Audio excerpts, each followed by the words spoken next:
Readers Entertainment Radio presents Book Lights with your host, author Lisa Kessler. Book Lights, where we're shining a light on good books. Good morning, everyone. It's March. Can you believe it?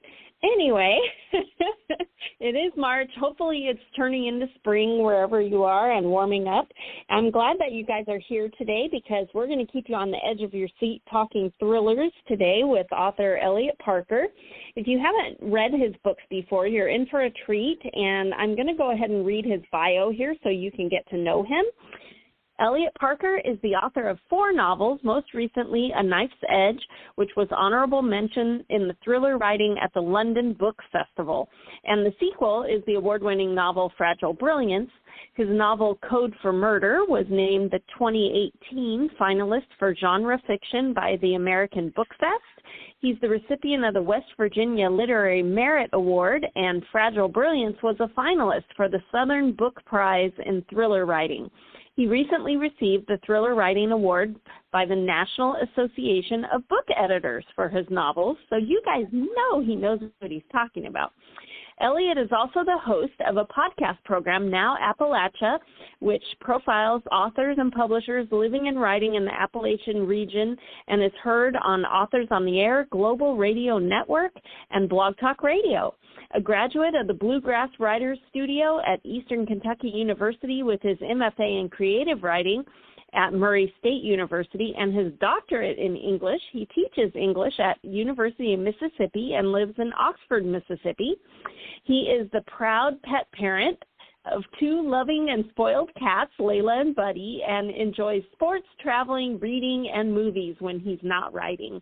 I did put a link to Eliot's website right there on the Blog Talk site, so you can click that anytime and get to know him better. I believe he also has a newsletter you can sign up for there. So be sure to do that if you're listening live or listening later. And I don't want to delay any longer. Eliot, are you there? I'm here, Lisa. Thanks so much for having me, and great to be with you. Yeah, it's great to have you here. For those who are weekly listeners, we tried to have Eliot on earlier, and Mississippi decided to have a giant storm and took out all his electricity and power. So we're very excited that you made it here today. No storms today, right? Right. No storms today. It's a little overcast, but 58 degrees, and everything is good. Life is good. Yay! Well, your most recent book that was out is a thriller called A Final Call. Do you want to tell people about that and why they should run out and grab a copy now?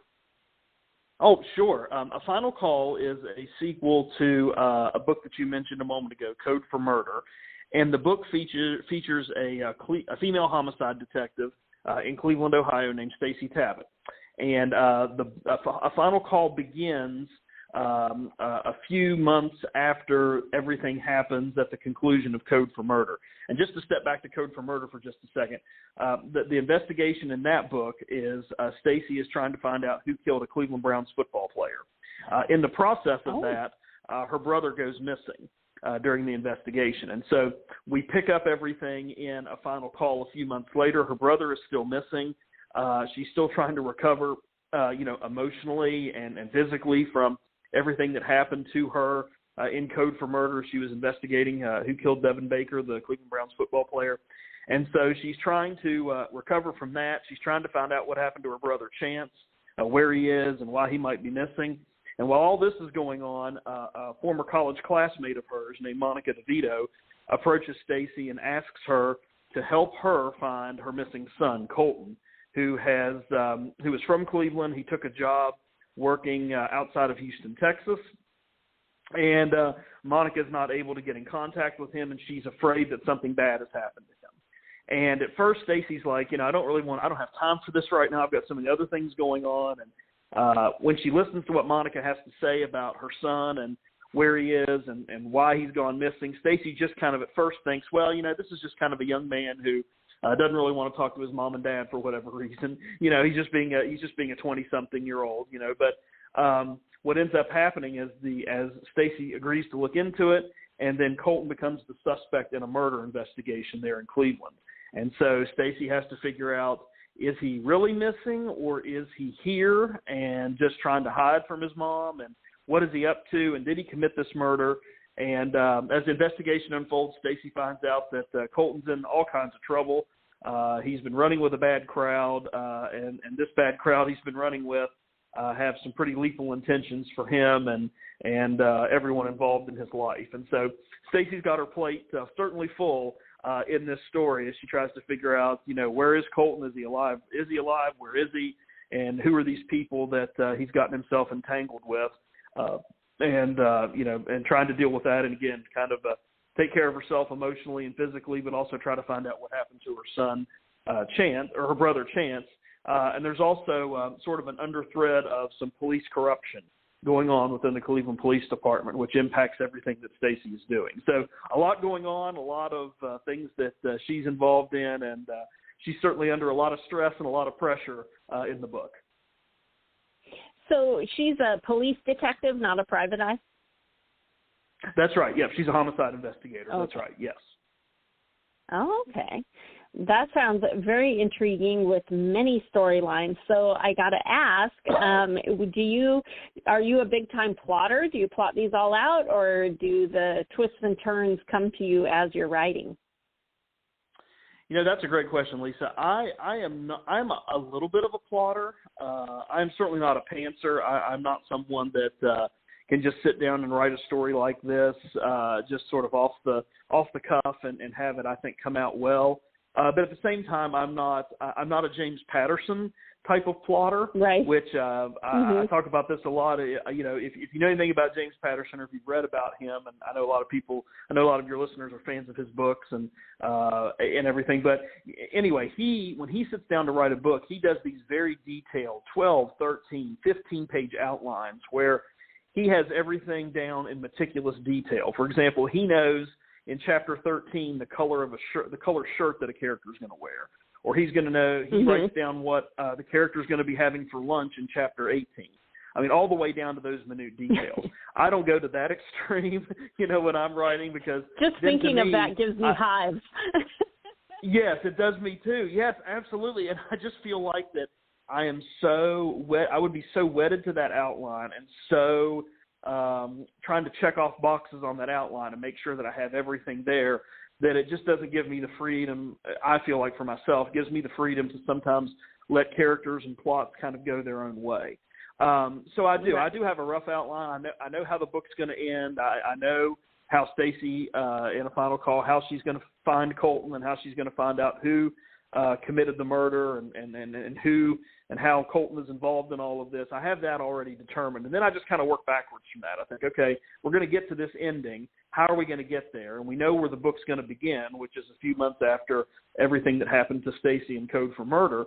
So how do we get from that beginning to that ending, and what's going to happen in between? So that's kind of the basic framework or outline that I work with. But if I use those really detailed multi-page outlines, I feel like in some ways I'm solving like an algebra equation, and I'm so focused on, making sure the X carries over and that the remainder is put in the right place, et cetera, that I it just restricts my creativity, and it doesn't make writing as fun. So that's kind of how I handle it. Yeah, for me, then if I know too much about the book, it turns into a term paper, and I have no impulsion to get back to the keyboard. It sucks all the fun out, because for me, the fun is what's going to happen next. So you have to get back to the keyboard, and if there's too much planned out, then it's like, well, there's no fun. It's already written, Right, absolutely, exactly. So can you tell us, our listeners are always super interested in the writing journey, and it sounds like for you, you have a lot of different degrees. You've always wanted to be a writer, it sounds like, but how did you get around to finally becoming published, and how did that all come about for you? Was that always the plan, and this teaching was the fallback, or, what came first? Well, that's a great question. I was a journalism major at Marshall University in Huntington, West Virginia. So I had desires and aspirations to be on ESPN someday, and of course or CBS or be the next Jim Nance or the next Al Michaels or whomever. But that didn't work out, which in a way I think is a good thing. But all of this got started. I was really fortunate growing up, Lisa. that my mom was a big reader, and we had books in the house all the time, even books in the bathroom. So she was a big reader. She read to me. My dad read to me. Both sets of grandparents read to me. So reading and books and language and all of that had been something that had been instilled in me, as a young child. And so I loved hearing stories. I loved reading stories. I was a big reader growing up. It was one of the few subjects in school I actually liked was English, because we got to read and write about all these great books and all these things that we read. But I did not get something published until my junior year of college at Marshall. I had a friend named Zach who was an English major, and he was trying to start a creative writing club at Marshall. And he convinced me to join the club. And I said, look, at that time I was a journalism major. I said, I'm not a creative writer. Right. I'm a journalism major. He said, I don't care. I just need someone to show up and keep the chair warm so that we can get a charter from the school to be an official club. And I said, fair enough. I'll show up and keep the chair warm and not be a pain in the neck. And so that's kind of how that started. So my senior year, our last year there, we all agreed. There was probably 10 or 12 of us in the group. We all agreed that we would work on something and we would send it out by the end of that year, the spring of that year. Of course, this is back before the submittable and all these, there was no submittable or electronic, you had to get the self-addressed stamped envelopes and the big right. the big manila envelopes and send all this stuff in. And so I had written a little ghost story that we had workshopped and I had revised over the course of the year. And there was a literary journal called Spec, which is run by Mary Washington College. I think they're Mary Washington University in Virginia. And that was the first time I had ever had something creative published and a creative piece published. And that was the first time I ever thought, oh, wow, somebody actually wants to read something that I have written creatively. And so then from there, I wrote some more short stories, got enrolled in the MFA program at Eastern Kentucky University, worked on my craft, and then I took a novel writing class as part of my program of study. And so we studied novel genres, and we studied, what is a novel? How do you structure a novel? What makes a novel good? What makes a novel fall apart? All of those things. And then, so I'd written some more short stories and had some more things published. And then I sat down and started to tackle novels. And that's where Fragile Brilliance and A Knife's Edge and Code for Murder and A Final Call came out of that experience. And so that's really where the journey kind of started for me. But I realized having that one short story published by Mary Washington College, that was when the writing bug bit me. And that's when I really not only enjoyed it, but really, developed a passion for it. And it's kind of been that way ever since. So, yeah, that's where it kind of all started for me. Oh, I love that. And for the readers out there who are listening, a little behind the curtain for writers is that it's kind of a symbiotic relationship with readers and writers, and it really is an amazing feeling when somebody else reads your words and creates a character in their head. I feel like I think it was a Le Guin quote about the book doesn't really come to life until a reader brings the characters to life, and it does bite you, and you want to do it again and again, and make this your words come to life in someone else's head. It's really pretty cool. It's a good feeling. It sure is, absolutely, and a ton of fun. And I always feel like too, and I know you feel this way as a writer too, Lisa. If you can't have fun with it, it's not worth doing, because you spend so much time by yourself and so much time, kind of in your own head and in your own space, that if it's not fun and you don't enjoy it, it's not worth doing, because it can be a very lonely, sort of solitary experience if you don't enjoy it. Definitely. And you have to definitely write something that you want to read, because you're going to read it 50 million times before it finally goes out. Oh, yes. That is so true. So you mentioned A Knife's Edge just a minute ago, and I think that's a different series, right? Do you want to tell people about those books? Sure, yeah. That series features a male detective, A Knife's Edge, and the prequel to that, Fragile Brilliance, a male police detective named Ronan McCullough, who is working for the Charleston, West Virginia Police Department, where I'm from and where I grew up. And so He is, a different character than Stacy Tabbitt, where, and I get this question a lot, what's the difference between these two characters? You have these two detectives that are kind of put in these terrible circumstances, and they have these terrible crimes that they have to solve. I would say the biggest difference between Ronan and Stacy is more collaborative. Stacy is willing to trust and work with, the people, her colleagues, the people in the prosecutor's office.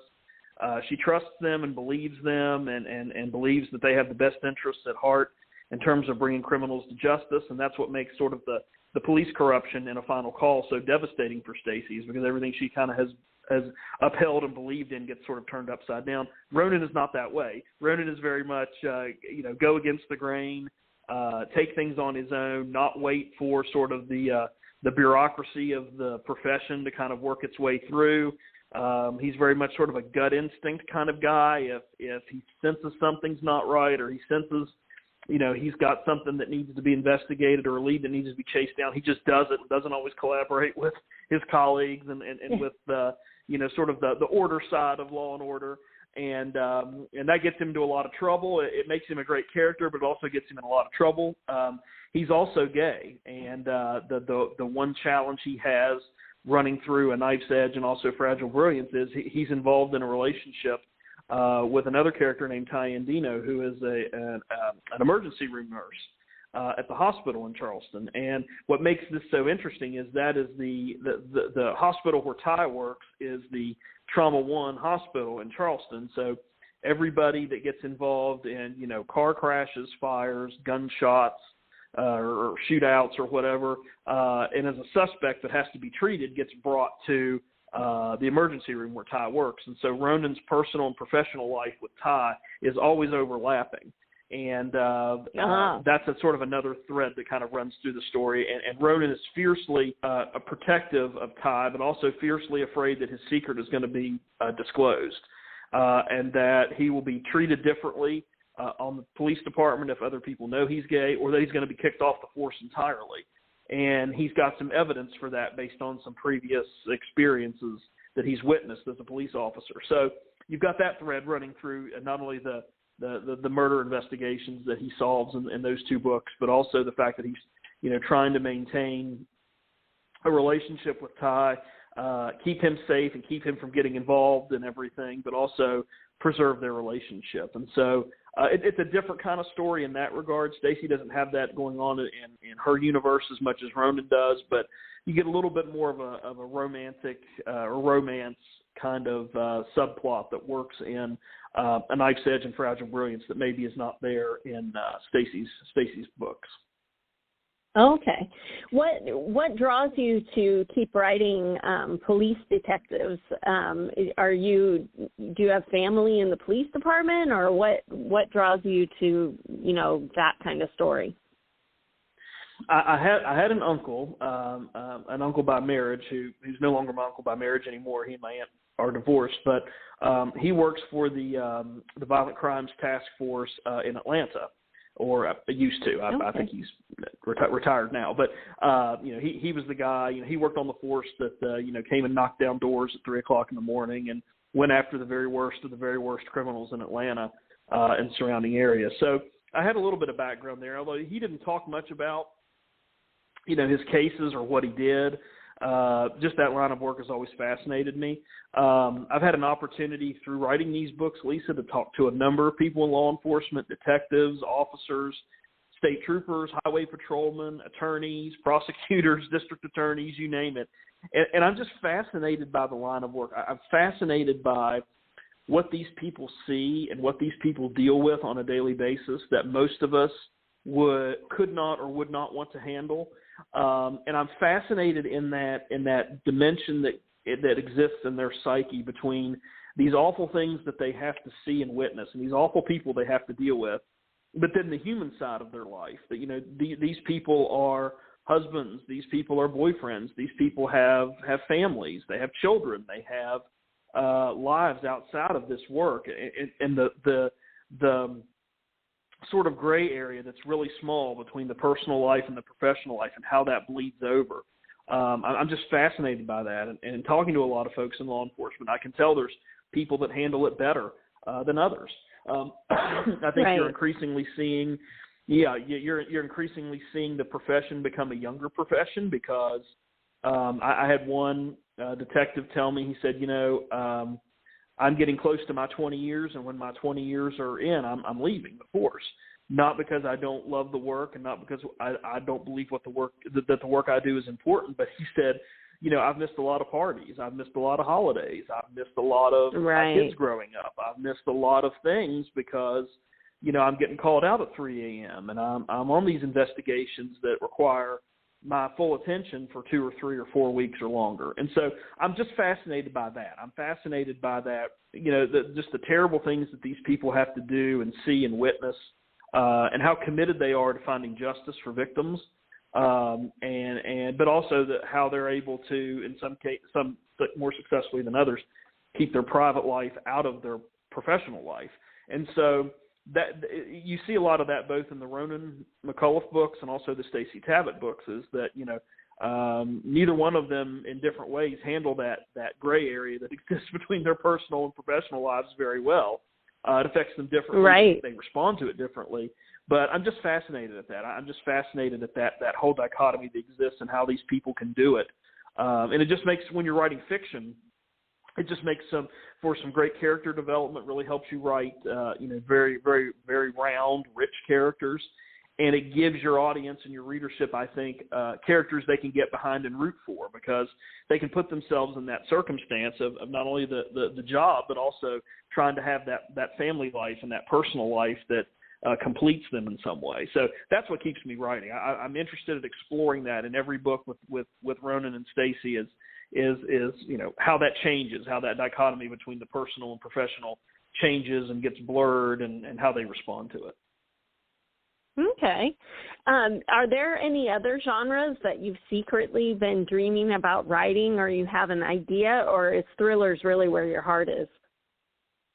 I love thriller. I've been toying with the idea of a romance, but I don't know if I want it to be sort of a sweet and syrupy romance or a Romeo and Juliet kind of romance. And I'm afraid that if I do the Romeo and Juliet romance, it's just going to end up being a thriller with, people who are lovers as victims and that kind of thing. Right. But then again, I don't have a whole lot of experience writing more of the sweet, syrupy kind of romances. So I'm kicking around a couple of ideas, and I'm someone as a writer too, Lisa, that I like to challenge myself, and I try to do something in every book that I didn't do in the book before. Either the plot or create a new character or, ratchet up the intensity differently than I did before. And so that would be a challenge. That certainly would be a challenge for me that would really kind of force me to flex my writing chops a little bit, to step into sort of the more traditional romance.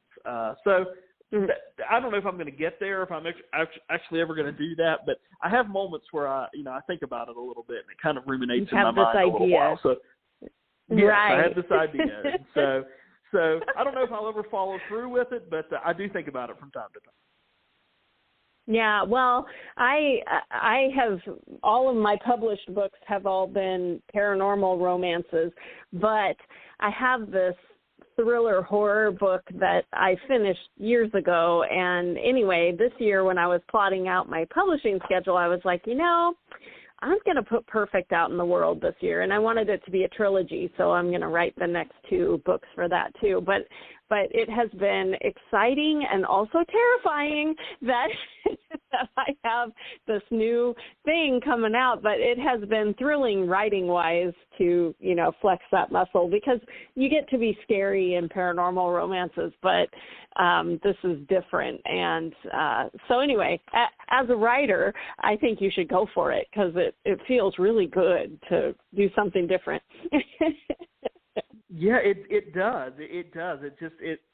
I don't know. I think it keeps it interesting for us as writers. I think it keeps it fresh. I think it keeps, it challenges us, it makes us think differently about different things. And I like that. I think I like doing something, with our writing that makes things not get stale and not get kind of the same old. So I may have to take that idea and kind of move ahead with it. I think you've convinced me. There you go. Oh, yay. All right. Well, when you get it done, you have to come back and tell us all about it. I will, promise. You got it. Okay. So I wanted to touch on the podcast that you have, and is that about writing, or what, do you want to tell people about it so they go listen? Sure, yeah. It's called Now Appalachia. You can get it on really any podcast format that you like to listen to, Spotify, Podbean, iTunes, SoundCloud, Anchor FM, wherever you like to get your podcasts. And it's a 30-minute podcast, and I interview authors with connections to the Appalachian region. Either they're from Appalachia, or they are, writing about Appalachia, or they have some connection. They went to school in Appalachia, something like that. So I interview those authors, and we talk about not only how Appalachia and the region sort of influences and impacts their work, but also kind of about their writing process. Their inspiration, who influences them, all of those types of things. And when we talk about Appalachia, one of the things that we also talk about is the culture in the region, and it's made up of, when you think about Appalachia, it's made up of 423 counties. There's 13 states that fall into the Appalachian region, all the way from southern New York to northern Mississippi, where I am now. And I did not know that. Wow. Yes, it includes southern Ohio, Pennsylvania, West Virginia, southwestern Virginia, Kentucky, Tennessee, a little bit of northwestern Georgia, Arkansas, South Carolina. There's so many different states that are accompanied in that. It's about 206,000 square miles. That sort of typically fall under the Appalachian region. So, if you think about the great writers and the great books that have come out within the last, just in the last 10 years, so many of them come from Appalachia or have connections to Appalachia. So many of the books themselves or the authors themselves have those connections. And so that's what we try to do on the podcast, is spotlight those authors and books and publishers, and also try to shine a light on a region of the country that oftentimes gets negatively portrayed in the media and has a lot of negative stereotypes surrounding it. I tell my students all the time, we're talking about stereotypes, I said, there are kernels of truth to stereotypes, or they wouldn't exist. So, right. Yes, there are trailers in Appalachia. Yes, you'll find people that live in trailer neighborhoods. Yes, there are people whose teeth aren't necessarily as good as you think. Or yes, there are people that live in neighborhoods where they run around, with no shoes and socks on. I mean, we have that. But our region, and that's what the national media typically portrays when they talk about Appalachia. But right. Our region is so much more. Our region is so much more, especially in the literary arts. We just got some just amazing writers doing amazing work and winning national and international awards for their work. And so that's one of the things I want to also shine on the podcast as well, is that we've got some really great things happening in Appalachia, and we're not all the stereotypes that people are led to believe. And so it's been a lot of fun. We're now on our 4th year of doing interviews, and so we bring a lot of multi-genre authors on. We've had poets and screenwriters and romance authors and science fiction and nonfiction and historians and just kind of everything in between. So it's been a lot of fun. Wow. I really enjoy it. And if folks are interested, I hope they'll check it out. I'm pleased to say that since the show started in 2018, we have been the top-ranked or the second-ranked or in terms of listeners, listen to podcasts on the Authors on the Air Global Radio Network. So I've heard from people in 15 different countries around the world that have listened to the podcast. So I'm so pleased. I started doing this 4 years ago, had no idea if anybody would listen, if anybody would even care. And so that makes me, and it's not anything that I'm doing, but I think, that ranking in terms of the listenership just shows that we've got some great work coming out of Appalachia. And we have some really great writers that are not only doing great work, but they're good spokespeople for the region. And that's connecting with people. That's resonating with listeners. And so that's something I'm really proud of as well. That's neat.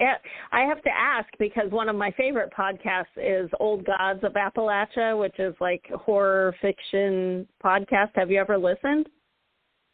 I have, yes, I have, and those folks do a great job over there as well. They really do. They really do. High production value. Yes, absolutely. Yes, and I know that I know that I either read this or heard this, that when they started doing that podcast, they really wanted it to be a high quality a high quality experience. They wanted it to be just as worthy of any podcast you'd hear from NPR or, CNN or Fox News or wherever. They wanted that level of quality. Yeah, it's really good. Well, we're rapidly running out of time, so I just wanted to ask you where people can get in touch with you after they read A Final Call and they're super excited. Should they go through your website? Are you on social media? How can they find you? I'm on social media, probably more than I should be, but I just can't help myself. It's such a great way to, to meet readers and connect with people. Connect with people, absolutely. So I'm on Facebook. I have a personal page and an author page. If you just look up Eliot Parker, you'll see me. I think I'm only one of 3 Eliot Parkers that are on Facebook, so you'll see me. I'm on Twitter. My Twitter handle is E4419. I'm also on Instagram, just my name, Eliot.Parker. My website, as you mentioned earlier, is EliotParker.com, EliotParker.com. There you can find out information, about all my books, my bio, reviews, and media appearances. And also I have a contact box. So if folks want to reach out to me that way, that contact box goes right to my email. Thanks for joining us on Booklights. Be sure to connect with us at www.readersentertainment.com for articles, blogs, videos, and podcasts that matter to readers.